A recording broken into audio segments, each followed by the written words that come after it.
Olá, boa tarde. Aqui é o Brian do Jornal Darwin, da Escola Marciano, junto com alguns participantes e os nossos dois convidados, o professor Bruno E aí, gente, tudo bom?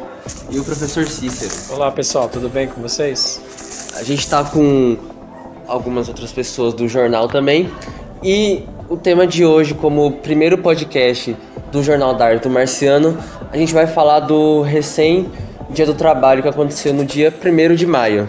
A gente vai ter uma conversa com os professores e vamos descobrir um pouco mais da história, um pouco mais de como se formou esse dia. Bom, acho que seria bom começar com isso. Tipo, qual a origem do dia? Vocês poderiam, dizer sobre o dia em si, a origem?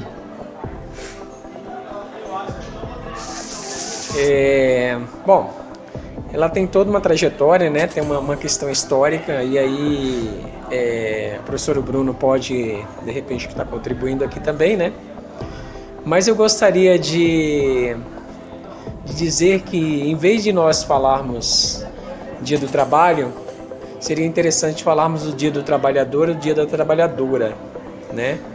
Até porque o foco aí o próprio simbolismo, né, dessa data, ele está focado no ente, né, ali, no ente ativo que é o ser, né? Então eu gostaria de me referir a essa data como Dia do Trabalhador e Dia da Trabalhadora, né? Primeiro ponto. Esse dia ele está diretamente associado a um dia de luta, né? Então temos aí um marco histórico que vai gerar toda essa representação, essa data, né, como um dia de luta, com um contexto histórico dentro da fábrica, né? E os trabalhadores ali lutando pelos seus direitos, né? Entendia-se como direitos de melhor qualidade de vida dentro do contexto em que viviam, né? No século XIX, né? Mas é a partir daí. Eu acho que esse é o ponto de partida da nossa conversa, né? Então, acho que traz esse marco aí, né? Se o Bruno, de repente, quiser falar e acrescentar sobre esse início. É muito legal isso aí, Cissão, essa parada aí do trabalhador, né? Não trabalho. Porque eu acho que é essa pegada mesmo. Eu até fiquei devendo pro Brian, né? Eu falei que o Dia do Trabalhador tinha uma relação com a tarântula, universal. Que eu trouxe aqui um texto para vocês que é do Eduardo Galeano, um escritor que eu gosto muito. É um pequeno textinho, pequenininho, ó, e tem a ver com o Dia do Trabalho. Então o título do texto é A Tarântula Universal. Aí ele começa, ó. Aconteceu em Chicago, em 1886, no dia 1º de maio, quando a greve operária paralisou Chicago e outras cidades, o jornal Philadelphia Tribune diagnosticou: o ambiente trabalhista foi picado por uma espécie de tarântula universal e ficou louco de pedra. Loucos de pedra estavam os operários que lutavam pela jornada de trabalho de 8 horas e pelo direito de organizar sindicatos. Aí ele vai falando, né? Ele vai falando dos caras que foram condenados, que todo 1º de maio a gente lembra desses caras e outros, né? E aí ele termina o texto assim: com o passar do tempo, as convenções internacionais, as constituições e as leis deram razão a eles, esses trabalhadores, que eram chamados de loucos ou que foram picados por uma tarântula universal. No entanto, as empresas mais exitosas continuam sem acreditar, proíbem sindicatos de trabalhadores e medem a jornada de trabalho com aqueles relógios derretidos que Salvador Dalí pintou. Então é interessante observar o quê? Que essas leis trabalhistas que protegem os trabalhadores, salário mínimo, 13º, seguro-desemprego, teto de 8 horas, tudo isso era coisa de louco, ideias radicais. Os empregadores, os governos achavam absurdo, né? Onde já se viu trabalhar só 8 horas, né? Então todas essas reivindicações eram vistas como coisa de gente louca. E os caras só pediam isso: 8 horas de trabalho, 8 horas de lazer e 8 horas de descanso. E isso que é a parada da tarântula, né? Mas com o tempo virou uma coisa normal, isso que era chamado de ideia radical, uma ideia radical de esquerda, 8 horas de trabalho, salário mínimo. Hoje virou uma coisa normal. A própria Declaração dos Direitos Humanos, por ser uma declaração que tem direitos civis, políticos e sociais, na parte dos direitos sociais, entra você ter o mínimo para você ser feliz, né? Porque basicamente os caras trabalhavam que nem escravo, né? Quando não tinha as leis trabalhistas. O primeiro lugar do mundo aonde vigorou as leis trabalhistas, onde teve leis trabalhistas, foi no México, Revolução Mexicana. Aqui no Brasil a gente só conquistou isso no governo Vargas, CLT, 1934. Depois da crise 29, todos os países acabaram se adequando a essa nova tendência, esse novo paradigma, né? Então, é essa parada que eu queria contar. Que esse texto, quando vocês falaram pra mim que vocês queria fazer um podcast Dia do Trabalhador, eu falei, mano, cara, tem que ler esse texto pra eles, do Galeano, da Tarântula Universal. Esse jornal falando, um absurdo, onde já se viu? Esses trabalhadores estão loucos, foram picados pela Tarântula Universal. Então, essa parada aí. Algo muito interessante que eu acho é que os trabalhadores sempre foram taxados de loucos. Quando ocorreu a primeira Revolução Industrial, em que os trabalhadores viviam nas fábricas 16 horas por dia, era criança, era todo tipo de gente, se estava podendo trabalhar, trabalhava. E aí houve as lutas, as reivindicações, tipo, 16 horas, pelo menos 14. Aí os donos de fábrica falaram, não, você tá louco, vai falir a fábrica. Pelo menos soltem as crianças. Não, vai falir a fábrica. E isso se perpetuou 16 horas para 14, para 12. A gente chegou em 8 horas e eu acho interessante que, mesmo com essa história do Dia dos Trabalhadores, de muita luta, talvez essa data não seja para comemorar, né? E sim, talvez seja uma luta que tá continuando. Porque 8 horas é muito ainda, né? 8 horas é muito. E se a gente leva pautas de que, queremos uma jornada de trabalho diminuída, as pessoas provavelmente vão taxar os trabalhadores de louco de novo. Como os outros taxavam os caras que pediam 8 horas, né? E... sei lá, é muito foda isso, né? Os trabalhadores querem reivindicar alguma coisa e estão reprimidos. Inclusive tá tendo ultimamente greve de professores, abordando mais num tema mais presente. Vocês são professores, a gente é aluno, a gente está sendo afetado por toda essa palavra, todo esse descuidado do governo, desse material e tudo mais. Assim, o que vocês acham de toda essa greve que está acontecendo, dos professores federais, estaduais estão fazendo, por conta desse material, toda essa estrutura? Então, você quer falar assim? Essa é uma discussão bem estrutural, eu diria, da educação do nosso país, né? A educação no Brasil, ela sempre foi um produto para manutenção da elite, do status quo. Então é uma educação que vem sendo pautada por uma questão de tomada de decisão de cima para baixo, né? Ela sempre foi assim no nosso país. As próprias mudanças, quando existem, elas são permeadas de intenções ou são apenas fragmentos de melhoria. Então não é uma educação pensada para funcionar, né? Então essa é a primeira premissa dessa questão da educação no Brasil, né? A luta pela educação, ela sempre foi muito latente no Brasil. Houve momentos realmente que havia um engajamento maior, mas ela sempre está muito latente.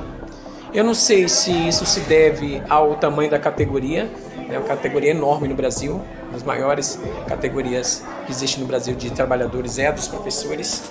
Então talvez por isso esteja aí um pouco da dificuldade da articulação, né? Dessa categoria se articular e correr por um caminho, por um objetivo comum, né?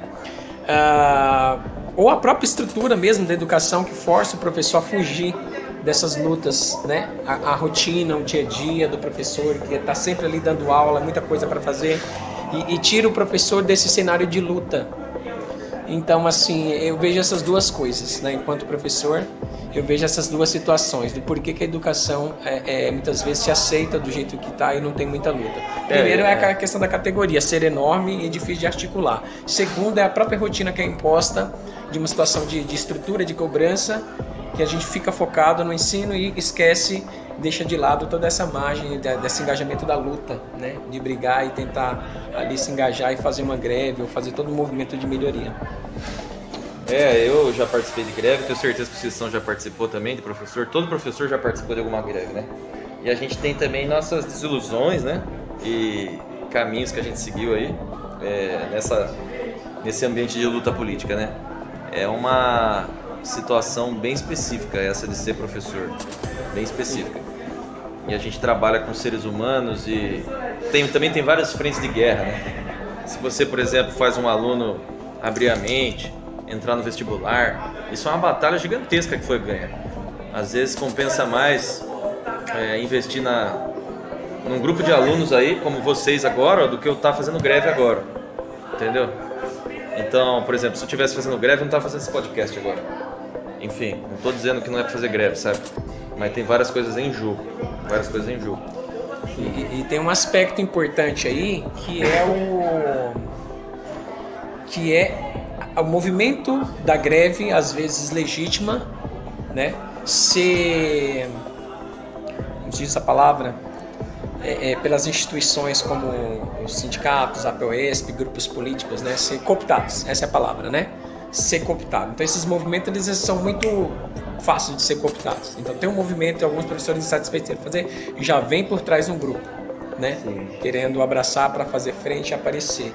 Então gera muita desilusão no sentido de que algo que poderia ser de repente não original, ser muito válido, muito necessário, e a coisa se desvirtuar no meio do caminho, né? Por conta de outros grupos que acabam se inserindo ali. Então isso causa em muitos professores essa ideia de que aí não vai dar em nada, né? Porque realmente muitas vezes tem pessoas que estão ali só para aparecer mesmo, então acaba, né? E a luta então ela perde um pouco dessa força. Isso é um outro aspecto também dessa luta, né? Que não é fácil.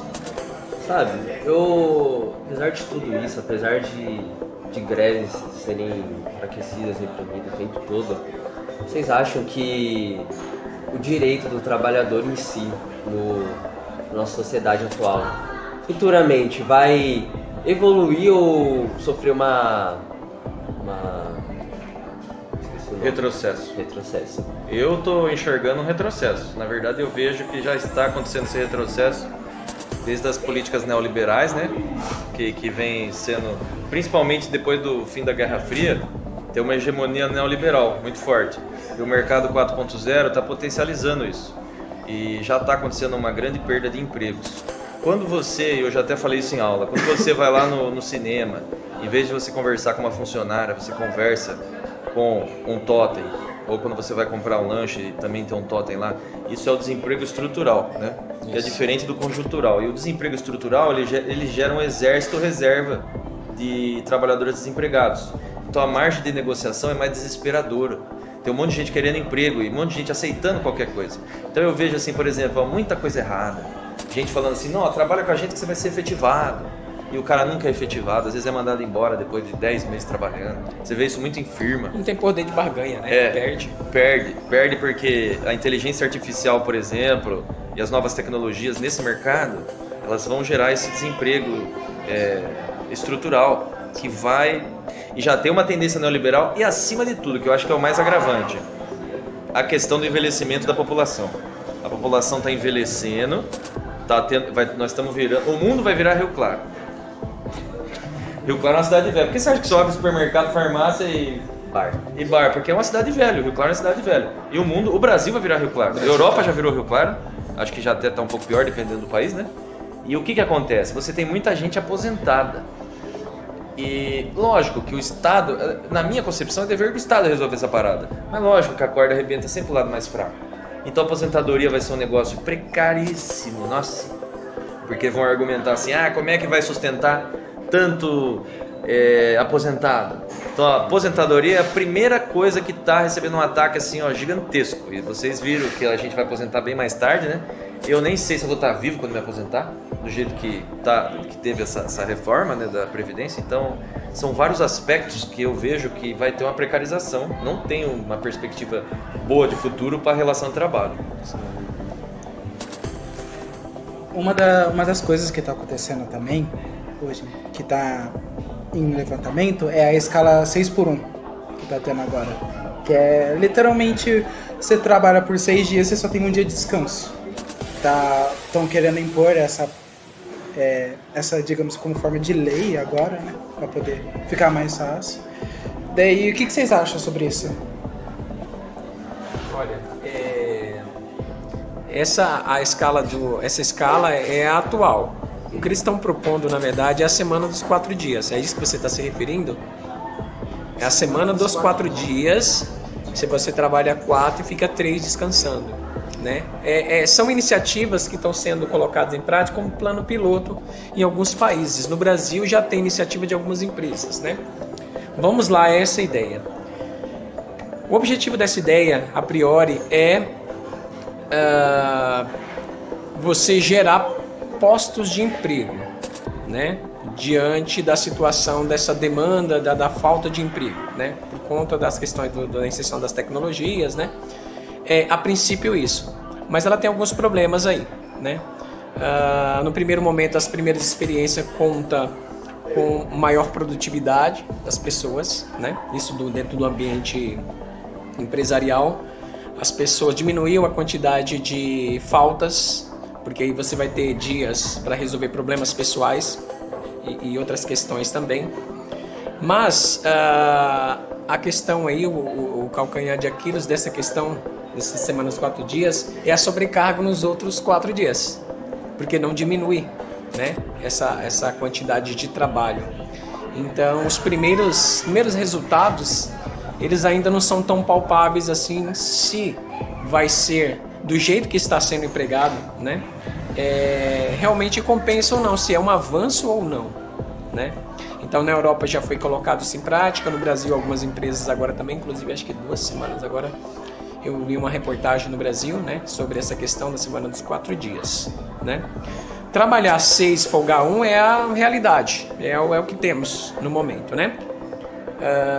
Mas há um plano piloto aí de ensaio de uma proposta de diminuição dessa jornada de trabalho, mas com redução dos dias trabalhados, não em quantidade de horas, né.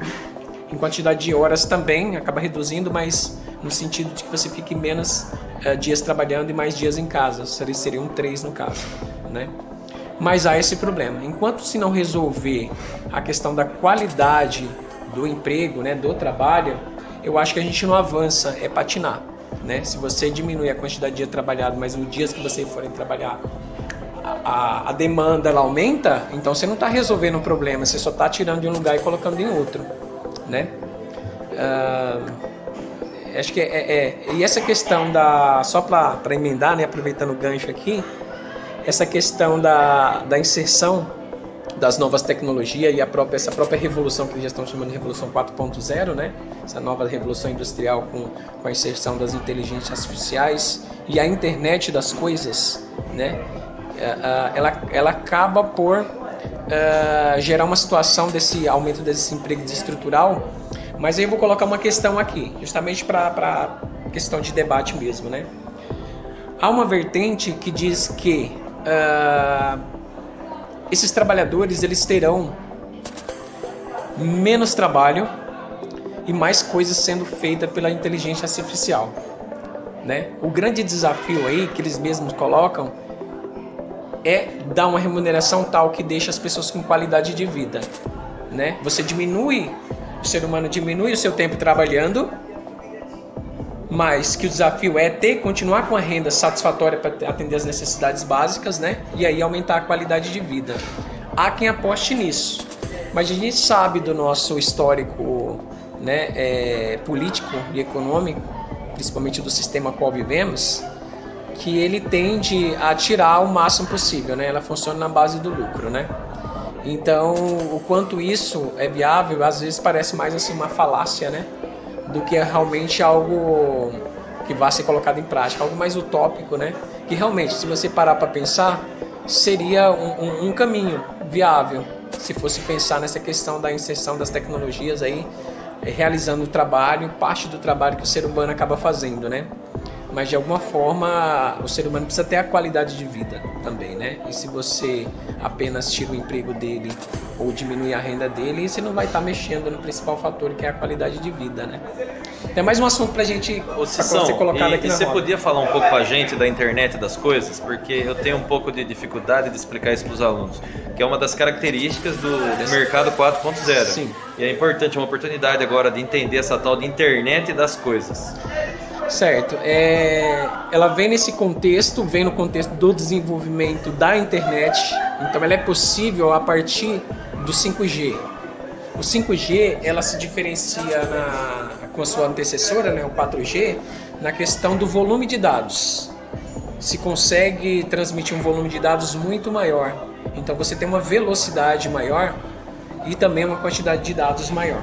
Embora, especificamente falando, estruturalmente ou tecnicamente falando, ela vai precisar de toda uma nova estrutura, né, de instalação de torres. O número é muito maior de torres do 5G do que o 4, porque o alcance dela é menor. O 5G ela tem um alcance menor, mas tem um volume de dados e uma velocidade maior, o que vai ser necessário a instalação de muito mais torres de transmissão no espaço urbano, enfim, no espaço, né, geográfico. Então essa é a questão técnica a ser resolvida, né? Carece de investimento. Então já tem uma questão aí das empresas que dominam o setor, né? Nem todas, algumas nesse caminho, algumas já ficam de fora. Então o monopólio acaba aumentando aí, né? Aí, pronto esse sistema, com esse volume e essa velocidade de dados maior, certas coisas passam a funcionar, né? Então você vai ter um automóvel autônomo, de forma mais segura, porque o sinal é muito mais rápido, o sinal de resposta. O espaço, o ambiente doméstico, ele passa a ser digital. Então as coisas elas vão estar inseridas agora no mundo digital. Então qualquer aparelho eletrônico ele pode estar conectado a um controle, uma central de controle, por exemplo, um smartphone, né? Ligar ventilador, né? Com um sinal de mão acender uma luz. Resumindo, a internet das coisas é quando a geladeira faz compras por você. Perfeito. Quando ela detecta que está faltando presunto, e aí em vez de ela te avisar que está faltando presunto, ela entra em contato com o supermercado que gera, vem entrega. E por drone, né? Fascinante. Então essa simultaneidade, essa compressão do espaço-tempo aí, já dito pelo David Harbour, né? Há uma compressão do espaço-tempo e nossas ações elas acabam inserindo nesse mundo aí. Assim como o Office Boy foi extinto, né? E assim como as agências bancárias estão sendo extintas, né? Tudo Sim. Pix, tudo você faz online pelo celular. Você conversa com o seu gerente pelo celular. Então tem uma coisa assim, esses espaços vão se comprimindo, né? Sim. Então o dia que a sua geladeira, Rafael, fizer compra pra você, filho, é outro nível. É o fim do mundo. Talvez um começo de outro, não sei, pior. Tem uma série que fala bastante sobre isso, sobre a tecnologia assim, no cotidiano, como vocês estão falando. É Black Mirror, já ouviu falar? Porra! Nossa! É uma puta de uma série que tem na Netflix, Fantástico. Eu recomendo pra caramba. Ela aborda esse tema de tecnologia, os prós e os contras que tem. E aborda temas também muito pesados. Teve um episódio, tanto até, que é literalmente uma moça fez uma cirurgia, ela tirou meio que como se fosse a própria consciência dela e transformou uma IA como se fosse uma Alexa. Daí na série em si, a gente vê a visão da própria consciência dela como se tivesse presa em uma caixa só vivendo para fazer as ordens do seu eu real, praticamente. E você vê, isso não tá muito distante, porque o Elon Musk tá mexendo já com Exato. implante cerebral. Então assim, cara, é incrível. A ficção científica, a realidade está ultrapassando a ficção científica.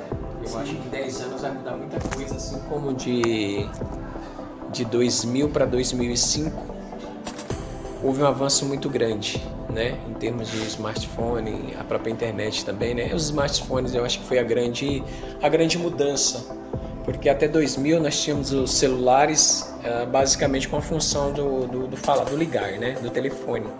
Então a internet na palma da mão e com a velocidade de funcionar direito, com abrir páginas, com a velocidade desejável, mudou muito o comportamento da sociedade, remoldou o comportamento social, né? Assim, de uma maneira muito veloz.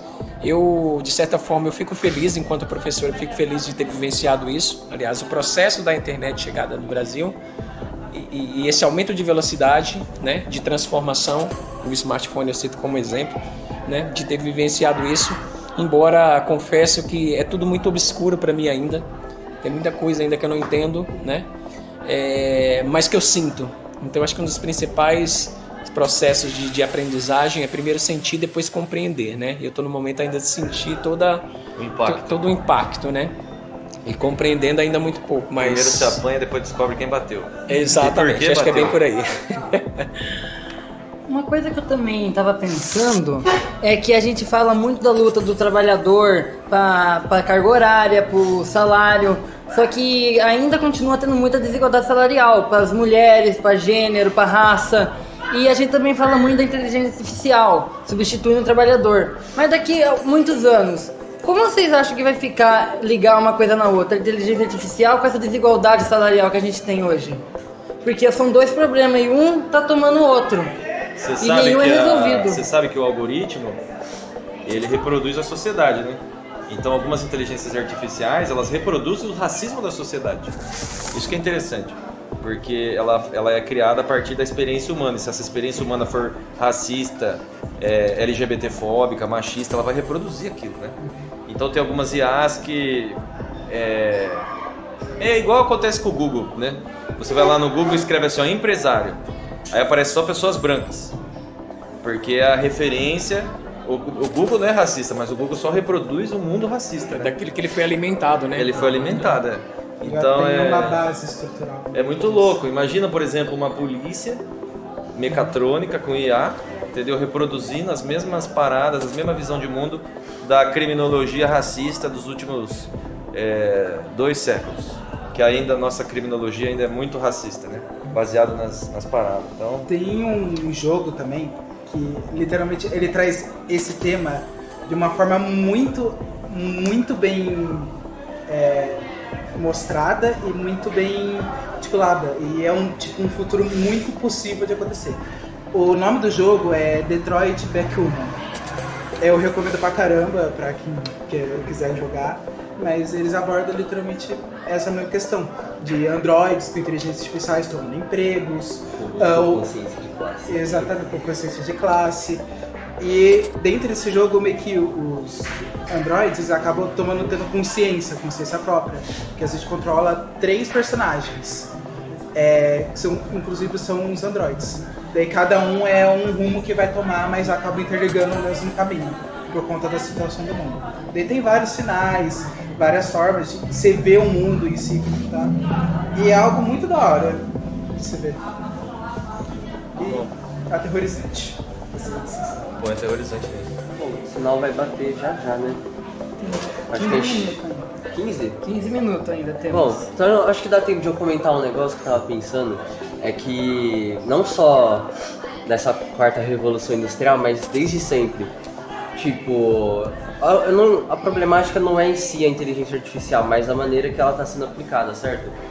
E tipo, isso vem sendo desde sempre. Desde a primeira, quando criaram as máquinas a vapor e... Tipo, puta invenção da hora, puta invenção revolucionária. Só que ela foi aplicada de uma maneira em que desrespeitava os direitos humanos das pessoas, desrespeitava os direitos das pessoas, as condições básicas de saúde, de vivência. E isso foi em todas as revoluções industriais. Inventavam alguma coisa revolucionária, só que aplicavam de uma maneira que acabava prejudicando um grupo. E está sendo isso agora, na 4ª Revolução. Tipo, a inteligência artificial é algo muito revolucionário e útil, só que ela acaba prejudicando muito os grupos. Tipo, vai acabar precarizando certos grupos, certas profissões. Os artistas, por exemplo, a inteligência artificial ela tem que beber em algum lugar. E ela bebe aonde? É difícil você saber onde ela está bebendo. Ela pode, por exemplo, plagiar um monte de arte. E os caras nunca vão receber direito autoral por isso. Ela pode criar artes baseadas na obras de outros artistas. Então é uma coisa incontrolável e lógico, os setores mais vulneráveis são os mais afetados. Né? Dublagem, até vídeo. Tipo, tá lançando ainda, e tanto que vários governos ainda estão caindo em cima disso, uma é onde literalmente está produzindo vídeos realistas, como se alguém mesmo, se fosse real, mas na verdade é tudo feito por IA. E isso é muito aterrorizante, porque imagine um cenário, lá no futuro você está sendo acusada por um crime, sendo que você não cometeu, e depois como prova aparece um vídeo de uma IA, sendo que não é você. Pensa comigo, então, pensa assim, ó, isso é interessante falar, porque olha que loucura, né? O que é um vídeo? Nada mais que um conjunto de pixels. É uma questão de refinar só. Se você refinar, você transforma uma cena filmada comumente aqui em algo fictício, algo que é criado. Né? É uma questão de refina, só chegar num ponto tal de tecnologia que não está distante, né? Logo mais já está com esse grau de refinamento aí, que não dá para distinguir. Não vai dar para distinguir, né? Não dá para distinguir. Então, como que um técnico vai conseguir distinguir algo que foi gravado com uma câmera de um celular com algo criado, né? Se a premissa é a mesma, é a formação da imagem, né? Se já era um problema com o Photoshop. Um exemplo disso é também, como ele falou, a dublagem. Então muitos querendo que a dublagem seja por inteligência artificial. Aonde vai ter emoção nisso? Sentir a emoção da pessoa falando. E tem pessoa que fala que vai ficar melhor porque vai ficar mais barato, porque não vai pagar dublador. Nem que o professor falou que a gente vai no atendimento no mercado, fica mais barato você pagar no caixa que a pessoa, ou no caixa que você não passa? Não fica. Você vai pagar o mesmo preço, só que você está tirando um emprego, você está tirando uma arte, uma vida. Eu, falando nisso, eu tava lembrando de um comentário de uma mulher que eu vi na internet. E aí ela tava dizendo que eu não queria uma IA para fazer arte, para fazer literatura, escrever poema.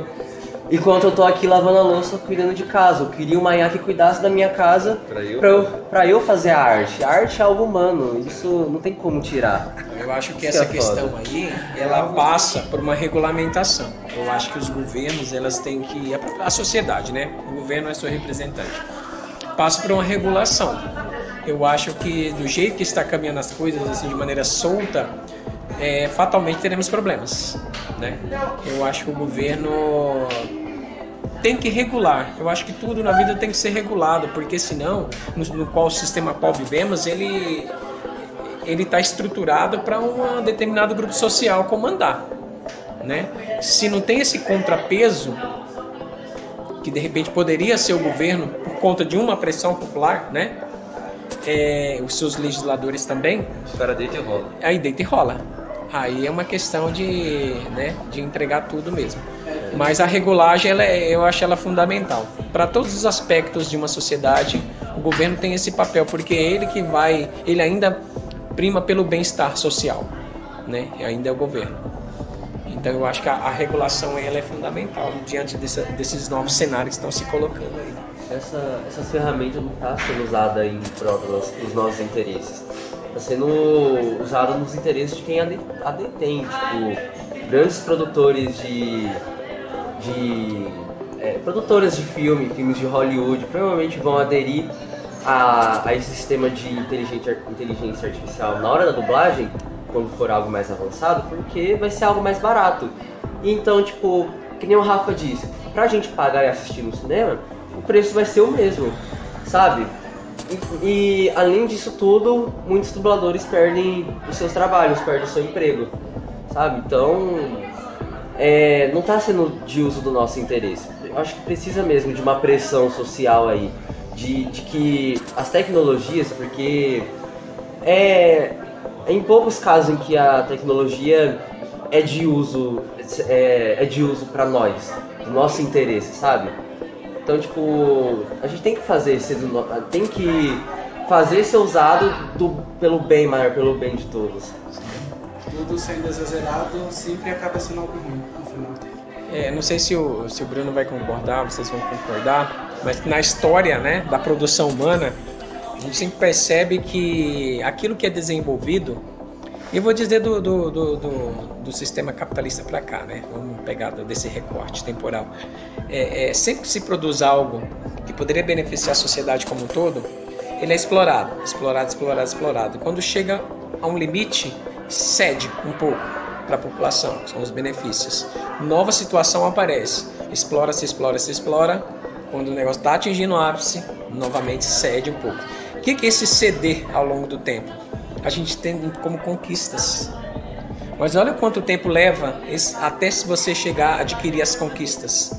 Houve um acúmulo de exploração, acúmulo de riqueza por meio da exploração. E esse sistema vem fazendo isso ao longo do tempo, né? Então o que estamos vivenciando agora, eu acredito que até isso ser regulamentado e a população ainda ter um pouco desse benefício de algo que está sendo desenvolvido agora, vai levar um longo tempo. Mas isso, longo tempo, ele está tendo lutas ali. Eu acho que o que vai diminuir o encurtamento entre o ser lançado e o benefício conquistado é a luta social, né? Quantas pessoas vão estar engajadas nessa luta, né? Esse dia 29, ela estourou assim, daí depois que ela estourou e afetou muitas vezes, o pessoal começou a controlar mais. Isso é um exemplo. Eu acho que tipo, todas essas tecnologias, assim, tipo, tudo que nem você disse que, tipo, tudo vira mercadoria. Vou dar um exemplo, tipo, a educação era algo da elite, certo? Só que eles conseguiram transformar até isso em mercadoria. Quando eles perceberam que se alfabetizar os operários da fábrica, eles, por exemplo, conseguiriam comprar uma certa ferramenta, uma certa máquina, um certo produto, sei lá, uma geladeira, eles conseguiriam comprar ela e, sei lá, ler o manual e, tipo, por causa da alfabetização, eles conseguiriam consumir mais, que é o que eu tô querendo dizer. Então, tipo, esse negócio de que tudo vira mercadoria, tudo é muito real. Tipo, até educação, tudo, saúde, foda pra caralho, infelizmente. Bom, o tempo tá acabando, né? Vocês querem finalizar com alguma coisa? Nosso tempo está acabando. Última deixa. Só para finalizar essa questão do trabalho, eu acho que é uma luta. Eu acho que o feriado em si, quando passou a determinar que fosse feriado, eu acho que desvirtuou a luta, porque aí, em vez de você naquele dia sair para lutar, para buscar os interesses, você fica em casa. É um feriado. Você mata aí o ímpeto, muitas vezes, né? Sim. E muitos viram como vitória assim, um feriado, né? Mas se for ver, parece um jeito de amenizar o movimento. A vitória, a luta ainda não acabou. Tipo, a gente não tem o que comemorar ainda. A gente não pode comemorar por um feriado se a gente está sendo explorado a todo momento, sendo precarizado a todo momento. Ainda há alguns movimentos, né? Ainda há alguns movimentos nesse dia, mas grande parte desse dia é tirado para fazer alguns shows, né? Festividades e tudo mais. Não que a população não mereça, mas eu acho que a ideia aí é para relembrar, né, essas lutas. E lutar, na verdade. Sim. Né? Só relembrar. Quer falar alguma coisa, senhor? Agradeço, foi muito legal participar desse podcast. Espero que a gente leve esse assunto adiante. Foi uma satisfação estar aqui com vocês. Bacana. Obrigado também. Meu primeiro igualmente. podcast, né? Também agradeço, achei muito interessante, bacana. Eu acho que tem tudo para fazer sucesso aí com vários temas. Uma iniciativa muito legal de vocês estão de parabéns. Muito da hora. Obrigado A pela gente participação. que agradece a participação de vocês dois. E lembrando que também o podcast vai ser publicado no Spotify da Rede Camões, que vai ser no próprio Jornal Darwin. No Jornal Darwin também. Que faz parte da Rede Camões, uma rede inteira de textos e jornais e meios de podcast. Legal. É isso. Obrigado. Tamo junto.